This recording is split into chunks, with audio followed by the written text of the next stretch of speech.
NCD Governor presents 100,000 kina towards Cordova relief. Southern Highlands PEC meets for the first time. And sexual predator caught after victim breaks silence. This is the National EMTV News with Mary Bertulo. A very good evening. Thank you for tuning in. This is Wednesday's news. A check of 100,000 kina was presented by National Capital District Governor Paues Pakop towards helping the people of Cordova, Biam and Rup Islands in East Sepik Province. This is in addition to the relief center set up outside City Hall in Port Moresby. East Sepik Province Governor Alan Bird was present to receive the donation. Governor Paues Pakop presented a check of 100,000 kina to East Sepik Governor Alan Bird today at City Hall. This is to help the people of Rup, Cordova and Biam Islands. Governor Pakop says managing disasters needs all the help and support it can get. He also said the funds had already been deposited in the relief account as of yesterday. People believe me all island, triple island, na East generally, me like you talk about some, me plus taban them all, me play, thinking all this time, me play. Governor Bird received the check on behalf of East Sepik Province, extending his gratitude to the NCD Governor, NCD residents, and all those donating. Which is the most significant contribution we've had to date. We've received some assistance through the Office of the Prime Minister from the National Gaming Control Board, which went for food and other supplies to directly aid the people that are affected. We've received help even around East Sepik. Villages are now contributing sago, taro and bananas. He stated that this donation will help with fueling the Navy vessels involved in the current disaster repatriation exercise. At the moment, as I am talking to you, the operations of the PNGDF landing craft Lakekamu have come to a stop. The Lakekamu is now in Wewak, and we are looking to refuel that vessel so it can continue the good work it's doing. Governor Pakop appealed to residents and business houses in NCD and other centers to give towards helping the people of Cordova, Biam and Rup Islands. I want to appeal to the business house in the city and also individuals to stand up and contribute in whatever way that they can. Lillian Kinea, National EMTV News.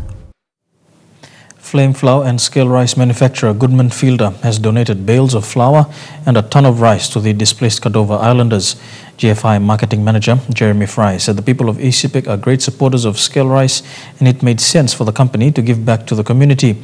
The supplies were sent to Wewak on Monday. Marred by violence following the 2017 national elections, the Southern Highlands Provincial Executive Council held its first meeting yesterday. PEC members were also sworn in to the Assembly, including Chairman and Governor William Powie. There was tight security in Mendi after rumours of threats by supporters of other candidates who contested the 2017 elections. It was a packed assembly at the Haigiru Center as members attended for the first PEC meeting and the swearing-in ceremony. Out of the 5 MPs of Southern Highlands, only 4 attended with the absence of Deputy Speaker and Nipa Kutubu MP Jeffrey Komal. Despite the case being in court over the controversial governor seat declaration, William Powie was sworn in first as the chair of the Provincial Executive Council. And to the Constitution, and I promise I will uphold the Constitution and the laws of the country. So God help me. Also present was the appointed Acting Provincial Administrator Thomas Elu and Provincial Police Commander Joseph Tondop. Following Governor Powie's swearing in, Yalibu Pangia MP and Prime Minister Peter O'Neill was sworn in. I, Peter O'Neill, freely and willingly and solemnly declare my loyalty to the provincial government, the people of Southern Highlands Province, and to the Constitution, and I promise that I will uphold the Constitution and the laws of the country. So God help me. Other MPs followed soon, including Mendi MP Michael Nally, Imbongu MP Pila Niningi and Kagwa Erave MP Wesley Raminai. Speaking on from a national perspective, Prime Minister Peter O'Neill urged Assembly members to put their differences aside and restore education and health services in the province. Time you see name no good, me too see name no good. Time province Bagrai give me objection same one time. Tintin was saving money we want by important privately. Today in all investment meeting and because all the province will go pass yet. La province budget law, the starting work law. You need to start the election mode yet. The next Provincial Assembly meeting will also see the passing of the 2018 provincial budget. Despite rumors of threats to disturb the meet, no incidents were reported with heavy presence of security forces yesterday in Mendi town. Jack Lapave Jr., National EMTV News. An independent review into the Kokoda Track Authority will proceed. The review, announced by Prime Minister Peter O'Neill last month, will cover matters relating to KTA's governance, structure, mandate, responsibilities and accountability. Environment and Conservation Minister John Pundari has oversight of the review as the lead PNG Minister for the Kokoda Initiative. A task force established by Chief Secretary to Government Isaac Lupari will guide the review process, which will be funded by the Australian Government. Requests for tenders to conduct the review were advertised late last month and will remain open to submissions until the 5th of February. A 39-year-old man in Lae has been arrested in relation to the bizarre sexual abuse and torture of his sister-in-law. The man who suffered the abuse over several months finally broke her silence today and reported the matter to the Lae Sexual Offences Squad. In December, the man threatened and forcefully mutilated the woman's genitals. The case has shocked both police and community members who helped to apprehend the suspect. 39-year-old Robin Borezi was today charged with several offences related to the sexual abuse and torture of his sister-in-law. The offences, committed over a period of several months, went unreported because he threatened to kill her if she went to police. Her husband was away at the time. Today, the victim, who spoke off camera, said Borezi beat her on several occasions in public and threatened to decapitate her and her children if she reported the matter to police. Between November and December, the abuse intensified, with Borezi going further to forcefully mutilating her private parts. Today, she escaped from her house and reported the matter to police. Borezi was picked up by police after he followed her to a place of work and tried to assault her. The Lae Sexual Offences Squad has since taken charge of the case. Borezi is also wanted by police for other serious offences, including armed robbery. Scott Waide, National EMTV News, Lae.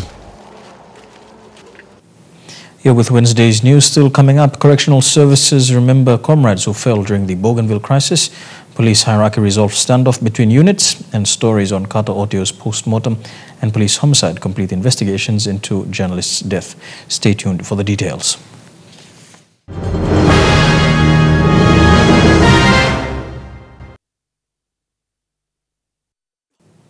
Welcome back to the news. A man in the northern province has died allegedly from injuries he sustained during a gunfight with police in December 2017. Police say the deceased was part of a gang who held up a shop in Popondetta on December the 23rd last year. According to police reports, the gang entered the shop with guns and knives and fired firecrackers to confuse the public before they made a getaway with an undisclosed sum of money. 3 other suspects have since surrendered to police. A memorial service was held today to remember correctional officers who died during the Bougainville crisis. CS Commissioner Michael Waipo, who was the jail commander in Buka during the crisis, says it was an experience he will always remember. Other officers who were working in Buka during the crisis were present to remember their fallen comrades.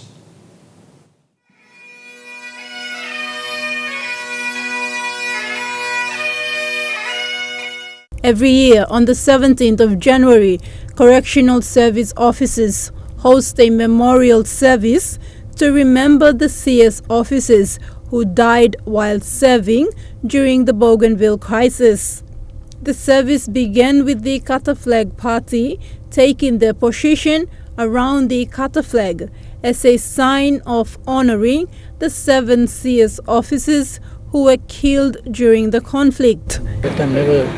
Actually, we had a total of 8 casualties.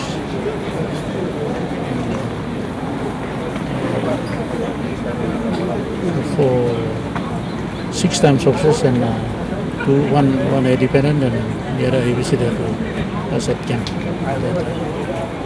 A minute's silence was observed, followed by the laying of wreaths. CS Commissioner Michael Waipo, who was the Backhood jail commander then, says it was an experience they were not prepared for. It was something new that happened to us because in our history, it was the first time actually we had people element penetrating from outside or coming from outside, attempting to free the prisoners. I don't know what their motive was, but like in the height of the crisis, that was the opportunity they had, and it come about. The Bougainville crisis ended with a peace agreement in 1997, but the experiences are still fresh in the minds of those who worked as servicemen and women in Bougainville. We have a jail in Bougainville, and that jail was destroyed, plus the man that we remember today got killed. My first policeman that was killed was on the passage, Boca passage. As he tried to meet the BRA across the passage, he had only one shotgun, and he was shot and killed, and never found his body as he fell into the very fast-flowing passage there. Sir John Togoata, who was the NGI Divisional Commander for Police then, describes the service as an emotional experience. He had lost 23 of his young policemen to the conflict. To us, it's emotional in remembering our fallen ones. And today, I just want to commend the Commissioner and the department that they've made this special to remember. The police have had that as well. A decision was made to remember the fallen ones.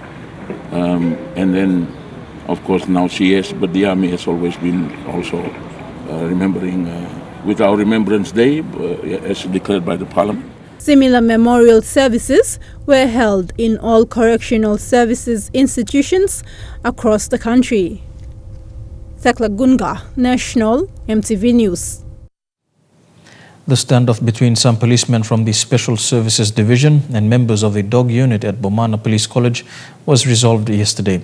The incident occurred after some members of Mobile Squad 2, based at McGregor Barracks, went to the dog unit barracks at Bomana on January the 15th and discharged gunshots, claiming that one of the colleagues was assaulted by members of the police dog unit. Acting Police Commissioner Jim Andrews said today that normal disciplinary investigations would be conducted to ensure members who have breached the constabulary's code of ethics are disciplined. The acting commissioner said this operational matter was quickly brought under control by respective senior officers who took charge of the situation and persuaded the disputing parties to return to their barracks. As part of the measures taken by constabulary management to rebuild comradeship within the organization, a route march or exercise involving SSD personnel and members of the dog unit will take place this weekend from Baruni to McGregor Barracks. In a meeting at police headquarters today, Acting Commissioner Andrews issued a directive to all operational commanders to clamp down on drunk and disorderly behavior within the precincts of all police barracks and official police premises. He said alcohol-related abuses by members of the constabulary and their families or friends within the barracks and other official police premises were contributing to such unethical behavior. The Internal Affairs Directorate was now adequately equipped with new offices and equipment, including computers and vehicles, but it remains understaffed. He said due to the increase of police abuse cases, the Royal PNG Constabulary was also contemplating on posting 30 new recruits when they pass out early this year to boost the operations of the Internal Affairs Directorate. He also issued directives for the SSD management to ensure proper firearm management practices set under the Constabulary Standing Orders are complied with at all times. Stacey Yellow, National EMTV News. 7 people have been reported missing after their boat capsized miles off the coast of Wewak. The National Maritime Safety Authority issued a statement confirming this report. Of the 7, only 1 was able to swim to shore. The 7 were reported missing since last Tuesday. They were traveling into Wewak from Vanimo. It is believed the skipper was under the influence of alcohol when they made the voyage to East Sepik. The National Maritime Rescue Coordination Center say their boat capsized between the Musu and Robin Islands, just near Wewak town. Following this incident, NMSA General Manager Paul Unas has issued warning to all boat operators in the 15 maritime provinces to comply with sea safety measures. These include overloading, carrying of extra fuel, and not traveling in bad weather. However, if the boat operators fail to comply, NMSA say they will be penalized under the Small Craft Act. Teklagunga, National, EMTV News. Port Moresby's Police Homicide Division has confirmed with EMTV News that a post-mortem on the body of the late Kumul star, Kato Otio, had been conducted. The post-mortem revealed nothing out of the ordinary but the body of a fit and healthy athlete. The 23-year-old, who was recently recruited by English Super League club Widnes Vikings, collapsed during a training session on the 7th of January this year. Samples of body tissues were extracted and taken to the lab for further examination to determine a cause of death. Chief Pathologist Dr. Seth Forse says the report is in its final draft and will be released by the coroner. Meanwhile, the hospital late Otio was first admitted to Geru General Hospital said in a statement yesterday that the provisional diagnosis of severe exertional heat stroke with multi-organ dysfunction was made by the emergency team and managed accordingly. However, his condition was critical and he required a higher tertiary care facility, which POMGEN and PIH have in their capacity. According to PIH, the treatment undertaken at Geru General Hospital was not communicated at the time of transfer, and attempts to contact the emergency doctors at Geru General Hospital was unsuccessful. However, Geru General Hospital maintains that an official transfer referral was given to the emergency doctors at PIH. Stacey Yallo, National, EMTV News. The Police Homicide Division has also completed its investigation into the death of the late Post-Courier journalist Roslyn Albaniel Evara. Officer in charge of the late Roslyn's case, Sergeant Nay Pige, says all witness statements have been collected and the case will be filed and delivered to Coroner Mekeo Gauli to deliberate on. Homicide Division will be delivering Roslyn's file to the coroner because police had found that there is no direct evidence from the case to be committed to court. Officer in charge, Sergeant Pige, says they will file the report for the coroner based on 2 reasons: that the cause of death was undetermined and that there was no direct evidence or witnesses to prove that she was beaten by her husband before her death. While Roslyn's death had sparked a wide range of discussions on suspicions of ongoing domestic violence at her home, Sergeant Pige says the bruises on her body and the missing tooth are not sufficient enough to start a case, as the body had already undergone embalmment and that there was no actual witnesses during the times of violence. The case will now be handed to coroner, who will call for the witnesses and the people involved in Roslyn's case to come forward at the coroner's court to give evidence. If he finds that there is a case, homicide will then be called to file the case in court.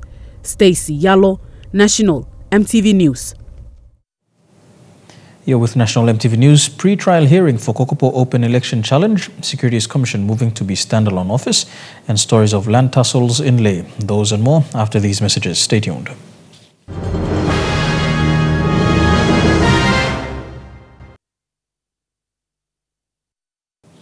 Welcome back to the news. Papua New Guinea is being represented at the Young Pacific Leaders Conference. This gathering, convened by the U.S. Department of State and the East-West Center in Hawaii, is bringing together representatives from 18 Pacific Island countries to discuss issues relating to education, environment, civic leadership, and economic and social development. Banga Chris is PNG's representative to this meeting. Prior to his departure, Mr. Chris met with the US Embassy in PNG for a briefing outlining his intentions to share his experiences and also learn from his peers on the issues discussed to create change for the community and organization which he represents. Conference participants will be given an opportunity to bid for US State Department grant funding for public service programs in their home countries upon the completion of the program. A pre-trial hearing into an election petition between former sitting Gazelle MP Malakai Tabar and current MP Jelta Wong commenced this week in Kokopo. Ousted MP Tabar filed a petition against Wong on grounds of bribery, constitutional breaches and errors and omissions, and sought a recount of the final ballot boxes. The pre-trial hearing, which began on Monday, has so far been objected to by Wong's attorney on the grounds that the petition does not plead the relevant and sufficient facts to the issues it raises. Wong's attorney also objected that the witnesses to the petition are living in Port Moresby and are not in a position to verify the facts. Electoral Commissioner Patilas Gamato is also listed as the second defendant in this pre-trial hearing. Justice Colin McKyle is expected to reach a ruling by the end of the week on whether or not the petition will go into trial or be dismissed. Reforms are underway to have the Securities Commission as a standalone office. Currently, the Commission is housed within the Investment Promotion Authority. According to IPA Acting Managing Director Clarence Holt, the work is now being done to implement new Securities Commission legislation which were passed by Parliament in 2017. To move with changes within the business sector in Papua New Guinea, the Investment Promotion Authority has been working on several reforms. Among these, changes to the Securities Commission, which are aimed at providing more visibility to the functions of the Commission, with legislative changes for the Securities Commission passed by Parliament in 2017. And over the last 2 to 3 years, we've worked on policy, legislative and regulatory reforms. We're happy with the government and would like to commend the Minister for Commerce and Industry for his efforts in assisting us in certifying the 3 laws by Parliament late last year. This year, the IPA will be focusing on implementing these changes in line with government policies. The government's plans are to make Securities Commission a standalone office in the long run. This has had the support of the Treasury Department and the government as a whole. And we're now working on the structures, job descriptions and salary packages which will eventuate in the Securities Commission moving away from the IPA and setting up as a standalone entity of government. We are happy with that move. We hope that once that's done, it will be able to attract the support that it requires from government to deliver to the people of Papua New Guinea as well as the private sector in Papua New Guinea. Given these changes, work is now underway to prepare for the imminent separation of the Securities Commission from the Investment Promotion Authority. The incorporated land group behind the Tanam evictions in Morbe is steadfast in its decision to evict other landowners and settlers. The President, Gedisa Omot, says the Monta Mayab Naron ILG is registered and recognized with a title they obtained in 2016. Other landowners along the Tanam area, however, say the ILG is not made up of known traditional clans from the area. The Montar Mayab Naron Incorporated Land Group, which is behind the Tanam evictions, claims to represent the rightful owners of the land. And he making this like good blood long haul clan by benefit, not by himself, because it's a customary land. The ILG was registered in 2016. President Gedisa Omot says correct legal processes were used to obtain the title. Me try not making something long illegally. Me try working something long organ, me try working something according long title. Last year, they obtained a court order to evict locals and settlers on the land after registering the ILG. On the 5th of January, police acting upon the issued eviction order went to evict the locals after serving them a 30-day notice. Mr. Omot says the eviction and the clearing of the land are in preparation for leasing to developers.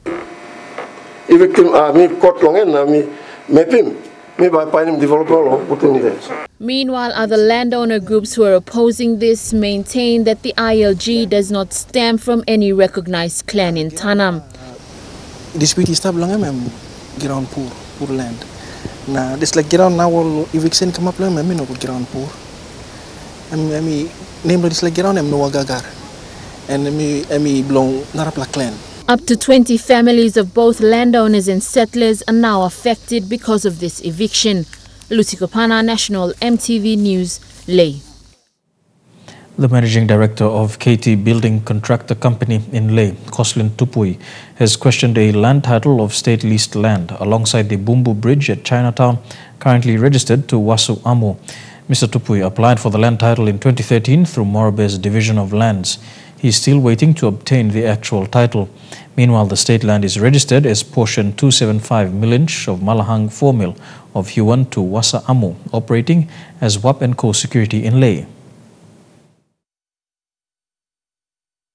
According to the Morobe Provincial Division of Lands, the land, which is state land and has been vacant for more than 20 years, the owners of KT Building Contractors, Koslin Tupui and wife Margaret, had applied for a land title for the state land portion 422 millinch Leh 4 mil of Huon in Morobe on 28 March 2013. The proposed developments to be carried out by the company include site clearing and removal of topsoil, perimeter fencing, and minor civil works at an initial cost of 1.5 million kina. I operate since 1992. I come up na place Mr. 10 city. I'm resident area to Marmina, local noise na cancel so. I contact lugi mo lang lens. Officer by the name of Vero. I'm going to this is reserved for disaster. So if you like me block and put you on the sectional lot you apply for. So I'm interest blue. And then I'm looking and give me. This is sectional lot me go apply. Mila working this land okay. Proposal blue, submit more proposal go blue. When I'm building me putting workshop, how much will it cost? Okay, estimate go on them. Finish now. Me wait for this land okay. All sim title must be. However, the state land portion was registered as state land portion 275 millinch of Malahang to Wasa Amu in Leh. According to records from Morobe Provincial Division of Lands, this land was formerly known as portion 422 millinch of Malahang 4 mil of Huon and owned by Post PNG. In response to a stop work notice to Wasa Amu requested by Margaret Tupui, the Provincial Program Advisor for Lands, John Asuvi, said that cancellation to the ownership must be done by the Department of Lands before it is made as land available for leasing through public tender for public interest. Wasa Amu trading as WAP & Co. I mean, apply long. Get on 2015, I'm working title of 16. Within a period of 1 year. Interval, I'm on up, locking title. I'm bypassing land board law here. Even no land board this time, maybe dissolved for 2 years. I'm sim title, I'm so really long. Mr. Tupui said the matter has to be investigated. Julie Badwi Owa, National EMTV News, Leh. Westpac and sponsors of the Westpac Outstanding Women Awards have extended the nomination deadline to Friday, the 26th of January. This is to give women and their supporters a chance to nominate for PNG's most prestigious Women's Award. There are 7 award categories to allow women working across all sectors in PNG to be nominated. This year alone has seen nominations coming in from nationwide. The annual WOW Awards are PNG's premier awards for women and celebrate the professional achievements of women across society. Anyone can nominate a woman for the WOW Awards, and self-nominations are also encouraged. This is National EMTV News. We go for a break, and when we come back, the late Kato Otio finally returns home to Tatatana, and friends, family and teammates say their final goodbyes to Kumul, who is fast becoming a legend. That and more in Trukai Sports up next.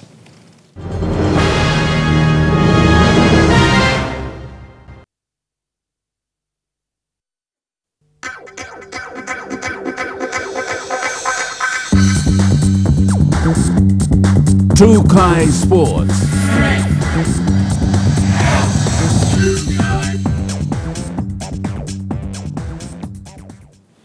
Welcome to Trukai Sports. The body of the late Kato Otio was taken on a convoy around the nation's capital before arriving at the Tana village yesterday afternoon. His body was taken from the funeral home to the National Football Stadium, where his final convoy began. The convoy was led by a police escort, followed by Coach Michael Marum and the SBPNG Hunters team.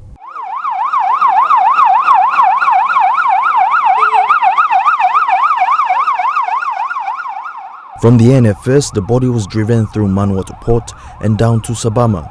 People lined the sides of the road to pay their last respects as Otio was taken past. From Sabama, the body was taken through Kaugere and out through to Koki. As the convoy continued, many vehicles joining the group to escort the casket home.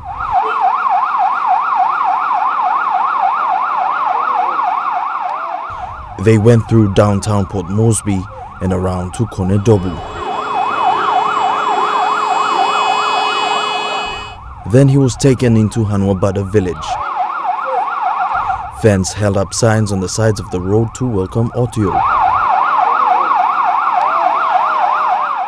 From Hanwabada, he was taken to Kanudi, then up to the back road via Atlas Steel to Baroni village, then into Tatana.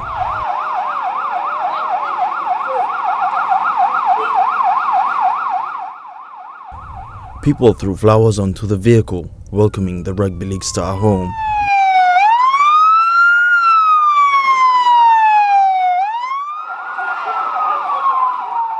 He was then carried into the house, escorted by the ESP PNG Hunters team and PNG RFL staff. Elijah Levet, National EMTV Sports. And the late Kato Otio was finally laid to rest today at Tatana village. His burial witnessed by family, friends and his many fans. A public viewing of the body was held this morning from 6 to 8:30 a.m. After the public viewing, the family had one last opportunity to have a private viewing of late Otio's body in their home.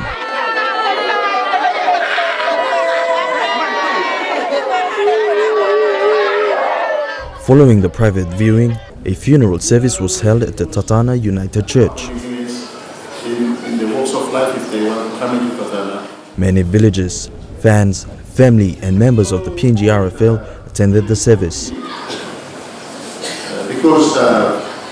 After the service, his casket was carried to the burial site where he was laid to rest. Members of the ESP PNG Hunters team paid their last respects as they sang a hymn to say goodbye.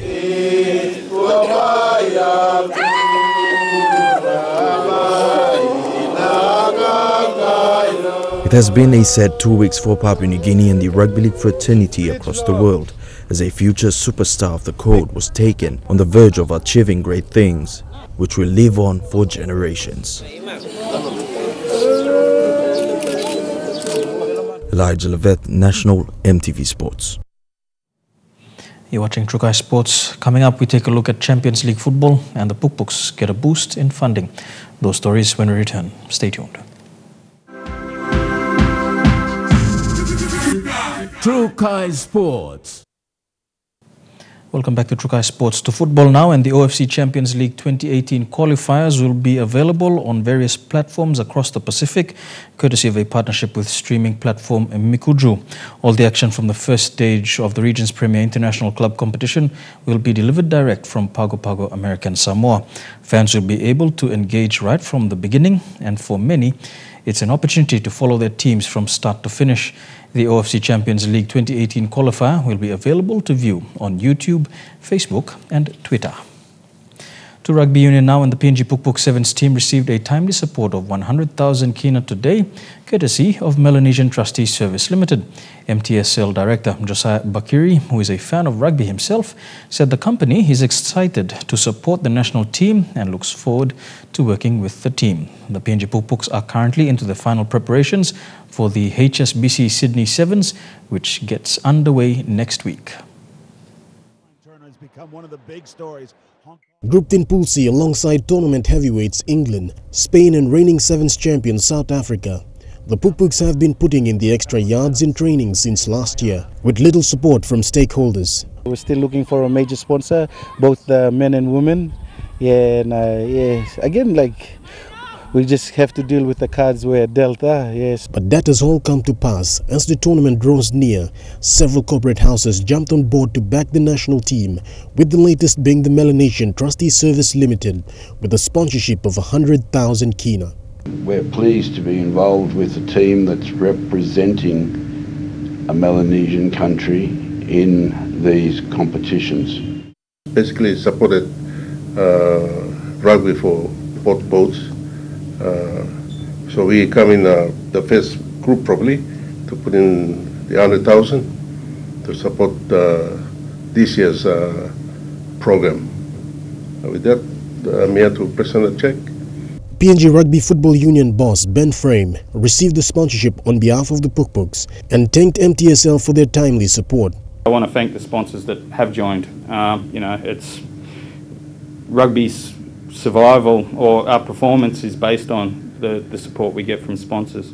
For sponsors that have kind of probably walked away from rugby in the last 12 months and have been concerned about the off-field dramas, you know, I guess the biggest thing that we can say is, you know, hopefully our players on field will show that they do their jersey proud and their country proud and themselves proud. Meanwhile, the 16-team tournament in Sydney and Hamilton will be a test for the Pukpuks, and preparations for the team is under the guidance of national coach Douglas Guys, who says the team is shaping up well for the event. Our strength is our feet, our strength and our speed in making decisions and speed with our feet. So we've really been working hard on the boys. We're making good decisions and making good, clear decisions quickly.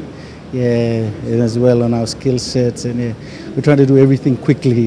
PNG team has done well in last year's Sydney Sevens, scoring 10 tries, and this year, Coach Guys believes his side can do even better. As you can see, we're not as well built, or we don't have the body shape as some of these bigger teams who are coming outside. So we try to use our light footness and our light body weight to get around the field a lot quicker and make the big boys run around. So we've been working on that game plan for the last 18 or so months, and I think it's slowly coming together. Hopefully by Hong Kong it'll all come together. Shane Saroya, National EMTV Sports. To Rugby League, and the PNG Rugby Football League has issued a notice to all its affiliated leagues, franchises and officials to refrain from organising and participating in unsanctioned off-season competitions. PNG RFL Chairman Sandis Chaka said affiliates, clubs and officials are required to seek authorization from the PNG RFL before organising and participating in such competitions. Therefore, competitions such as the AgMark 9s and other tournaments run during the off-season without prior approval of the PNG RFL are not officially sanctioned tournaments. And that story wraps up Trukai Sports for tonight. Up next, your weather details for the next 24 hours. Stay tuned. Trukai Sports.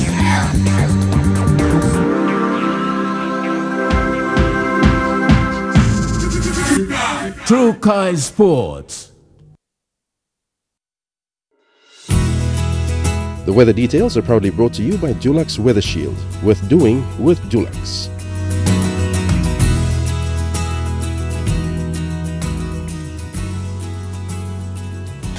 A look at the weather forecast for the next 24 hours in the southern region. Port Moresby, evening thundery shower or two and morning fine.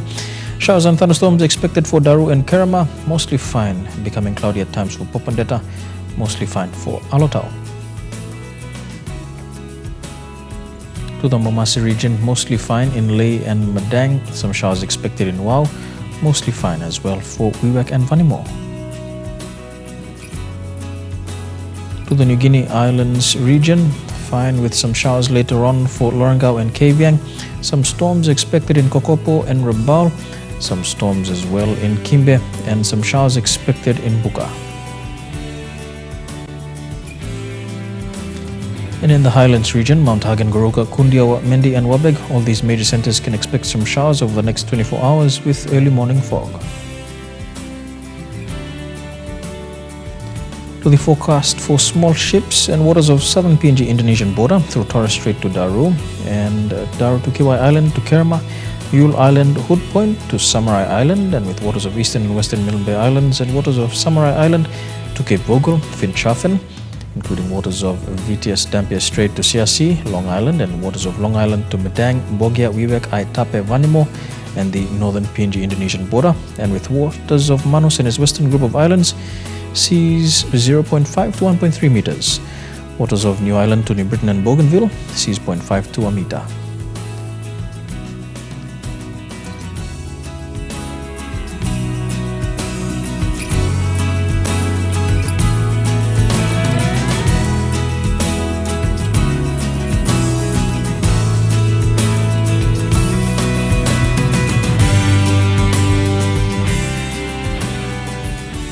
And a look at the ocean forecast for PNG areas. Coral Sea, seas slight with southeast to northeasterly winds at 10 to 15 knots. Solomon Sea, seas slight with southeasterly winds at 10 to 15 knots. Bismarck Sea, seas slight with southeasterly winds at 10 to 15 knots. And the Pacific Ocean, seas slight to moderate with northeast to southeasterly winds at 10 to 15 knots.